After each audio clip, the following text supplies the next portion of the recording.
Lille, place du Théâtre, un soir d'automne. Levons les yeux au ciel quelques instants.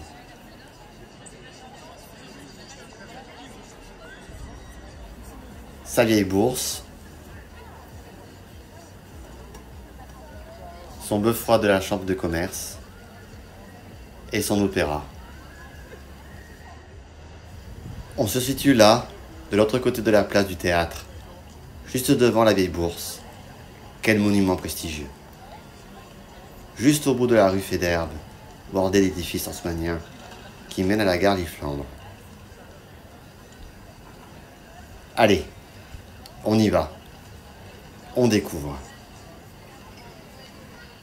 La vieille bourse, construite en 1652 et restaurée au XIXe siècle, est l'un des plus beaux monuments de l'île.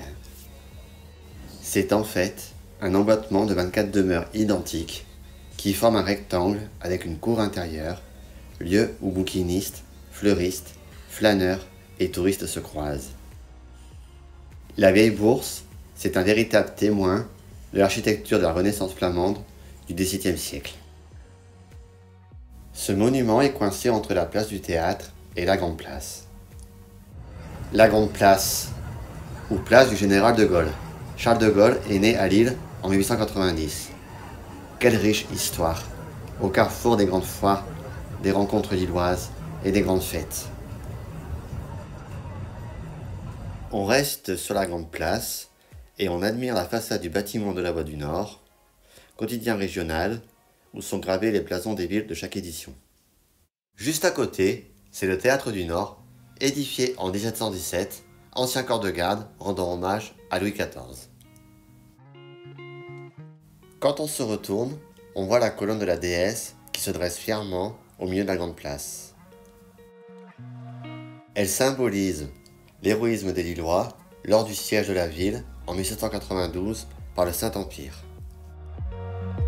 On quitte maintenant cette grande place pour une autre place tout aussi magnifique.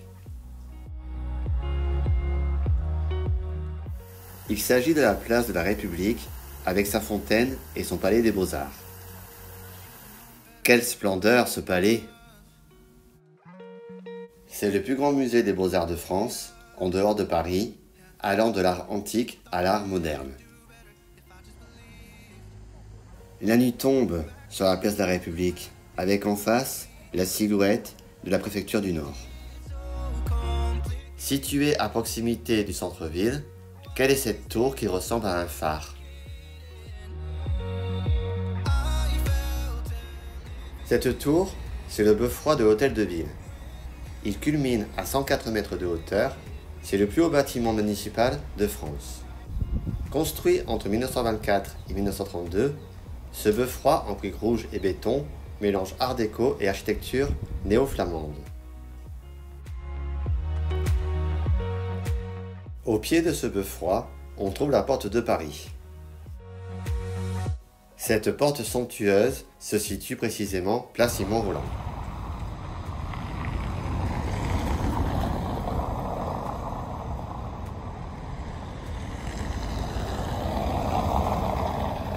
Sur cette vidéo, on entend bien le bruit de la circulation sur les fameux pavés de Lille.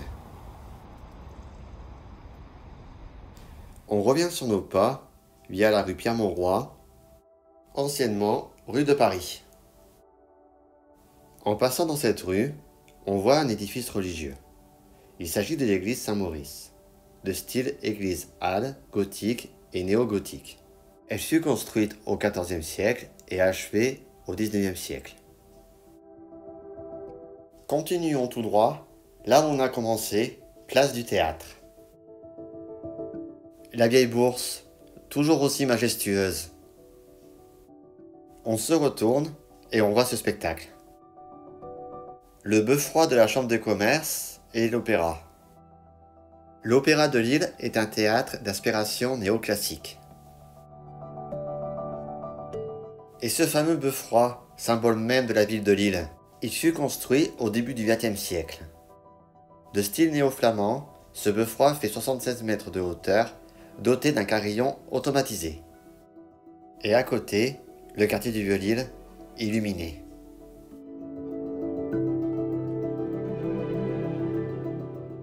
On se quitte ici, sur ce petit coin de verdure, l'îlot Comtesse. C'est beau, l'île la nuit.